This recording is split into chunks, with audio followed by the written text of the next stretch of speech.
Following a motion in August, U.S. bankruptcy judge Martin Glenn has signed off on a request to appoint an examiner in the Celsius case. A federal judge overseeing crypto lender Celsius bankruptcy case has given the green light for the motion to appoint an independent examiner to investigate aspects of Celsius business. In an order dated Wednesday from the United States Bankruptcy Court of the Southern District of New York, the order notes that the examiner's investigation will look into Celsius digital assets, tax payment procedures, and the current status of its mining business following calls for greater transparency. The examiner will also look into why there was a change in account offerings in April, resulting in some customers being moved from the EARN program to custody services while others were moved to a withhold account. The U.S. trustee had previously referred to a lack of transparency around these accounts, with customers unaware of who holds what account and why. This may be important given Celsius had asked the court to return assets to custody clients, but not its earn and borrow clients.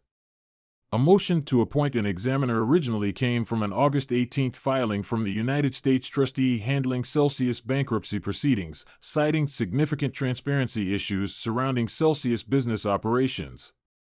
However, B&K to the Future CEO Simon Dixon said the scope of the examiner's investigation was pared down since the motion was initially filed so that Celsius doesn't run out of money. He also noted that Celsius Network CEO Alex Mashinsky would need to provide information on his withdrawals from the platform before the freeze. The latest order also outlined that the scope of the investigation could be expanded if deemed necessary, but would require consultation with Celsius and the official committee of unsecured creditors. Celsius will be required to produce all documents the examiner reasonably deems relevant to perform the investigation, though Celsius will have grounds to reject a request, which would then be decided by the courts.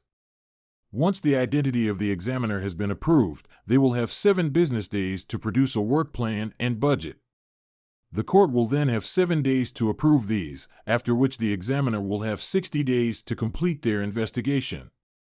Celsius filed for Chapter 11 bankruptcy and froze withdrawals in July. Since then, some depositors have been told their funds will be released, but most are still unable to access their assets with no guarantee they will ever receive them. It seems as though the examiner will be very busy once they are appointed, with Dixon also tweeting that the U.S. trustee already has 40 parties ready to be interviewed.